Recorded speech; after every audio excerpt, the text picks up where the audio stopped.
সুখের দেখা পাইলাম না রে, পাইলাম না সুখের দেখা। সুখের দেখা পাইতে লাগে হাজার লক্ষ কোটি টাকা। অর্থ নাকি অনর্থের মূল, বই পুস্তকের ভাষা। নাই নাই নাই রে আমার, নাই রে টাকা পয়সা। তাই তো কিনতে পারলাম না রে সুখ ভালোবাসা।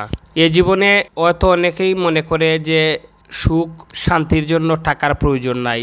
যদি সুখ শান্তির জন্য টাকার প্রয়োজন নাই হতো, তাহলে কেন মানুষ এ দেশ ছেড়ে প্রবাসে যাচ্ছে? সুখ শান্তির জন্য যদি টাকার প্রয়োজন না হয়, তাহলে কেন মানুষ দিনে রাতে পরিশ্রম করে এই টাকা উপার্জন করছে? এই টাকার জন্য একজন আরেকজনকে কেন মারছে? সামান্য টাকার জন্য একজন আরেকজনকে জানে মেরে ফেলছে। সব কিছুর পিছনে হচ্ছে জীবনে টাকা।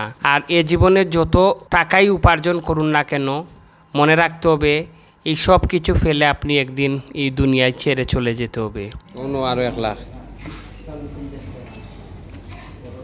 আপনার পরিবারের সবার জীবিকা নির্বাহের জন্য আপনারা চেষ্টা করবেন হালাল উপার্জন।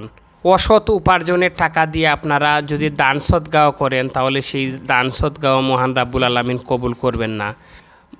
মহান রাব্বুল আলামিন যেন আমাদের সবাইকে সঠিক পথে, ইসলামের পথে রুজি করার তৌফিক দান করেন। আমিন।